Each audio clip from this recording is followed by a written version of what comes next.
Should you buy a 1,000 pesos worth na speaker? So in this video, i-check natin mga pips kung worth it ba bumili ng speaker na for around 1,000 pesos for mga sound trip nyo lang.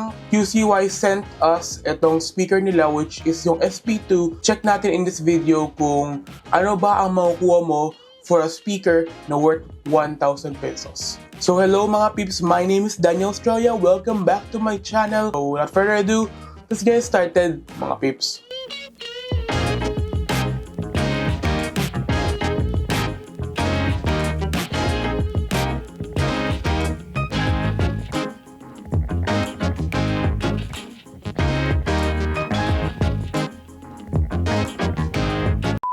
So first, we have here the speaker itself. Kinuha natin mga peeps yung gray kasi yung gray daw ay yung pinaka magandang tsura para sa akin. So ito mga peeps ang QCY SP2 and meron siyang parang cover rito sa mga ports niya if you're planning to like use it, sa beach, ganun, para hindi siya mapasukan ng buhangin or ng tubig. So, tingnan natin, ito yung QCY speaker. We have here the manual, which is, I believe, naka-Chinese. Tingnan natin. Naka-Chinese ba? Oh, I think naka-Chinese to.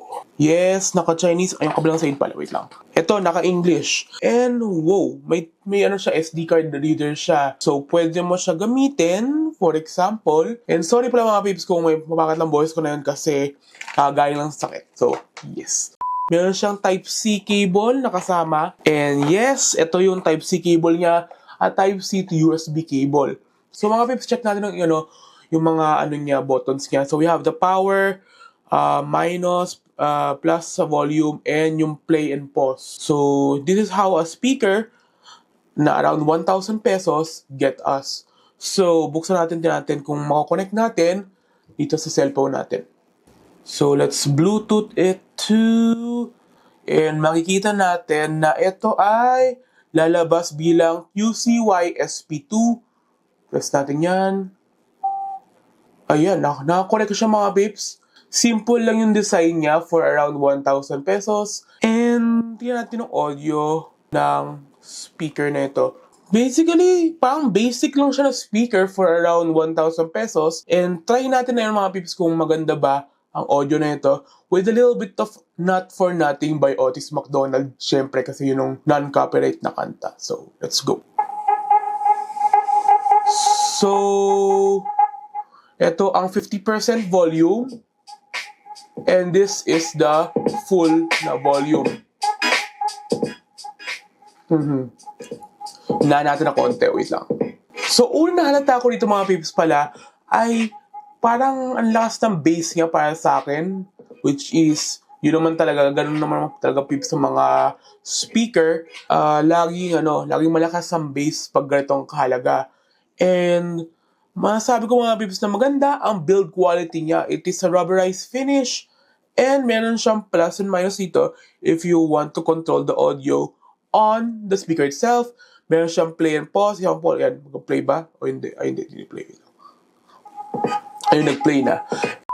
So, ito pala mga peeps ng speaker na ito ay mukha naman siya matibay and meron siyang rubberized finish. Meron siyang QCY logo sa gilid. Meron siyang RGB light dito sa upper left. And meron siyang sabitan. Pag gusto mo, for example, isabit sa bag nyo, pwedeng-pwede ang speaker na ito. So, itong speaker na ito mga peeps ay para sa akin worth it if you're planning to buy a cheap speaker na maganda naman ang bass. Pero mga peeps, isa lang masasabi ko pala rito mga peeps na ayoko yung rubberized finish nito kahit mukha siya matibay para sa akin. So, yung natakot lang ako dito mga peeps na itong speaker nito, yung likod nito, baka maging malagkit yung yung consistency dahil rubberized finish siya. So, pag balak yung bumili mga peeps ng speaker na ito, meron to sa Shopee and it's around 900, minsan nagawa 1,000 pesos. Worth it para sa akin. Para siyang kasing tunog ng isang, hindi ko na sabihin yung brand na yun, pero kasing yung dati kong ni-review na speaker, parang magkasing lakas lang sila ng bass, may konting clarity siya pero hindi siya yung tipo expect mo na 10,000 na beats, mga ganon. Eto mga peeps, sulit na ako rito. And pwede mo siya ilagay sa bag mo, pwede mo siya ilagay sa pocket mo. And pag gusto mo lang ng malakas na audio, pwede ito mga pips, oh. So, worth it naman para sa akin yung speaker nito. Pero para sa inyo ba mga pips, worth it ba o hindi? Hope you guys enjoy. Leave a thumbs up and subscribe. And thank you very much for watching. Bye!